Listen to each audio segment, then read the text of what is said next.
A convicted January 6th participant says Wyoming counties must refuse to accept bogus elections.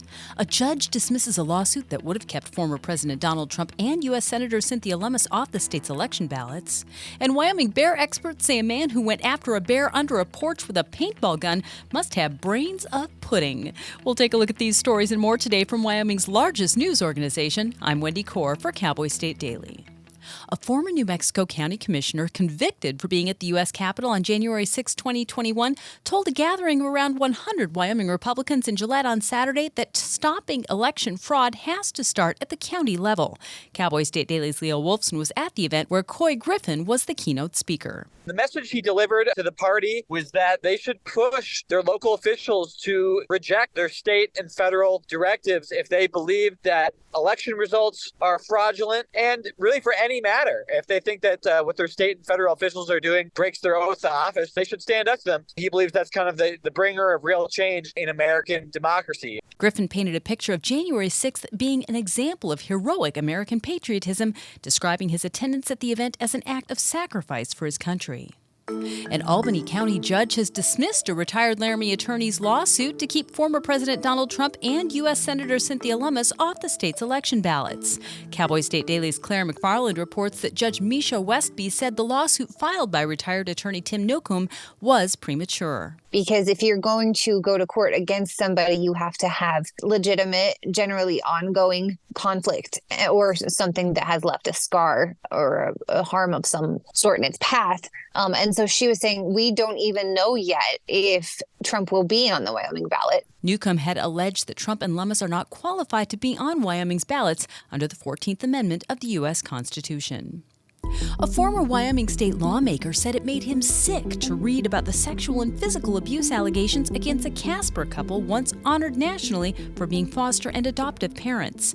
Tom James, who served in the Wyoming Senate from 2018 to 2022 representing Sweetwater County, told Cowboy State Daily's Dale Killingbeck that not only has he been involved with crafting foster care rules, he spent 3 years in the system as a teen.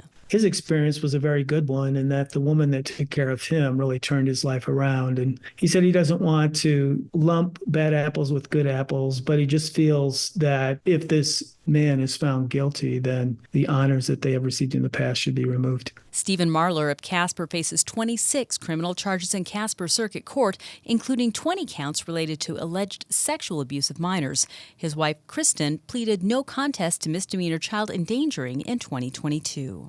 I'll be back with more news right after this. At Hilltop Bank, we understand that buying a home is a big decision. That's why we're here to be your trusted partner on the path to home ownership. Our experienced mortgage team will guide you every step of the way, from pre-approval to closing. We offer competitive rates and a wide variety of home loan options to best suit your needs. With our local knowledge and personalized service, you'll feel confident and comfortable throughout the entire home buying process. Contact us today to start your journey toward home ownership. Hilltop Bank, member FDIC, equal housing lender.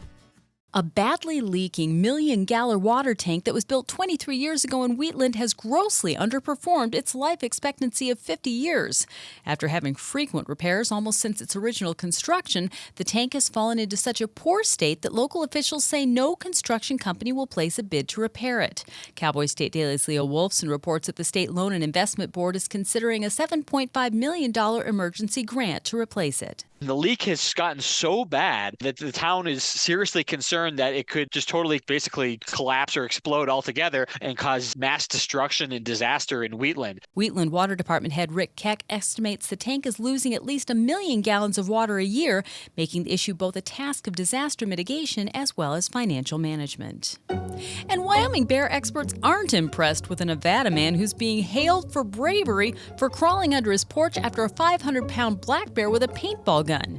Instead, Cowboy State Daily's Mark Hines reports they say he has brains of pudding. I talked to some folks here in Wyoming, and they were like, even though it worked out for that guy in that instance, that really isn't something that's smart to do. Even going into an enclosed space with a bear like that is just stupid, and then antagonizing it with a paintball gun is even stupider. Dan Thompson, a large carnivore specialist with the Wyoming Game and Fish Department, told Cowboy State Daily that the guy shouldn't be hailed in any way for doing something so stupid.